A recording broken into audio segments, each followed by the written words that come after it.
So well said, my friend, and thank you for bringing that wisdom to the floor tonight. Madam Speaker, there has been a theme here this evening with all of my colleagues who have participated in the special order hour.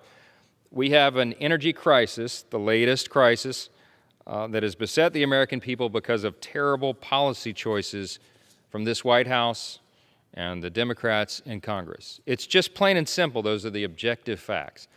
You know, it seems like almost a decade ago now, but just a little over a year ago, if you rewind to the Trump years, you can recall, and everyone will know, again, more objective truth, objective facts, how well we were doing in all of these areas. President Biden came in and did exactly the opposite. I mean, when President Trump took office, he came in, I remember very vividly, the first time he came and spoke with the House Republicans in our conference, and he told us, among the first commitments he made to us, I mean, this is January of 2017. He was just taking office. We had just begun that Congress, and he came and spoke to us and said, I don't want to talk about energy independence anymore. I want to talk about energy dominance. Dominance, he said. And, of course, from an energy state like mine in Louisiana, the Louisiana delegation was delighted to hear that because we know what it means not only for our state's economy, but for the stability, the security of our entire country. And I'll tell you what, more objective fact, President Trump delivered on that promise. And in a very short period of time, we became not only energy dominant, not only energy independent again, but energy dominant, just as he said. We became a net exporter. All boats were rising. The economy was doing well. In fact, we had the best economic numbers in the history of the world, not just the history of the United States. Prior to COVID, we had the best economy because of the policy choices that were made. We advanced those policies through the Congress. President Trump led on them, and his administration did a fantastic job. And because of that, our energy stability, our energy security, all of that was well in place. And then President Biden comes in, and he does instinctively, I guess, exactly the opposite. And again, in very short order, he reversed all of those great trends. As has been articulated so many times tonight, among the first executive orders he issued, I mean immediately upon taking office in January 2020, he issued an executive order that kills the Keystone Pipeline. There was 42,000 jobs and some odd related to that project, just killed overnight, as well as all of the energy independence and energy dominance that would have meant for us. And then he issues the moratorium on federal production on federal lands.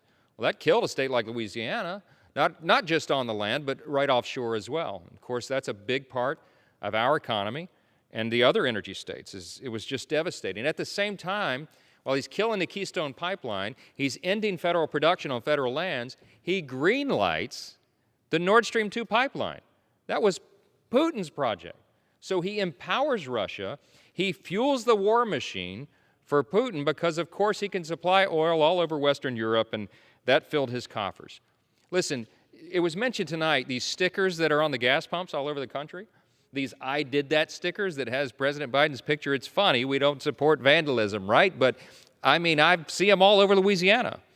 And it's devastating. President Biden is pointing to the sticker shock, the cost that it's taking everyone to fill their tanks, and it is exactly right. That is very telling. Picture's worth 1,000 words.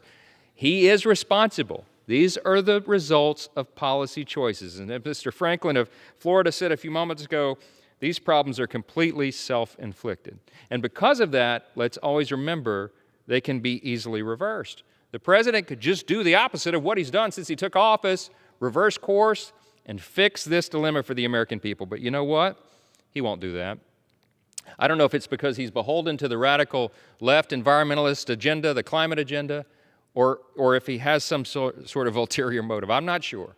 But I'll tell you what, my constituents are asking that question openly right now. And millions upon millions of the American people who are suffering because of these policies are beginning to ask that as well. Madam Speaker, I am delighted to yield to the gentlelady from California, Ms. Steele, who has a few more things to say about this issue. Thank you very much. Sorry, I'm just a little late because of education. Actually, Education Committee, we are doing markups right now.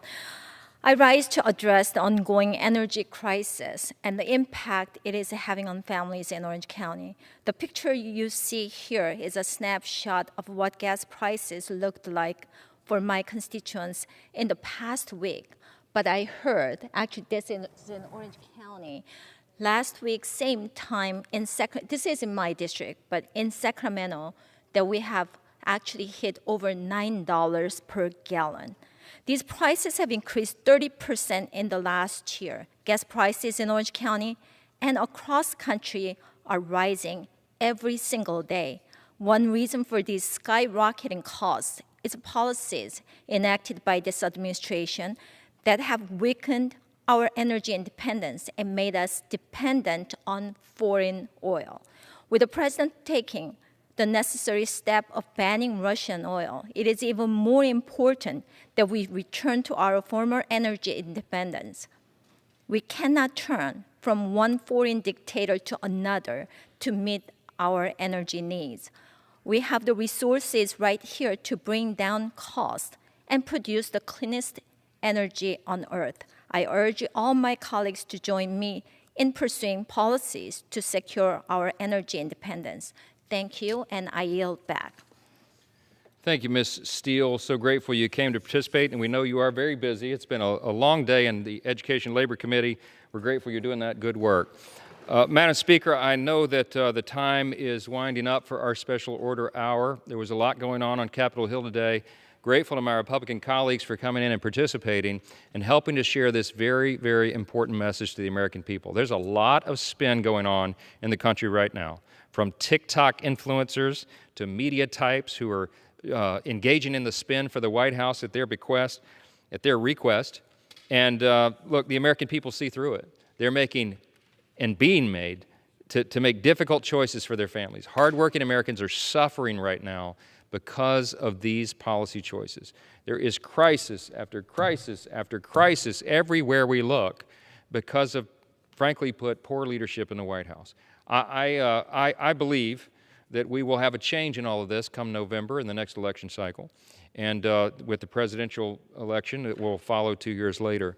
And it can't happen soon enough because the White House has shown no intention, no indication that they'll reverse policies as they should, as we mentioned a moment ago, could be easily done to alleviate the pain for all these Americans, but for whatever reasons, they will not do it. Madam Speaker, I will wind down this evening. I want to thank my colleagues for being here, participating in this really important special order hour, and I yield back the balance of my time.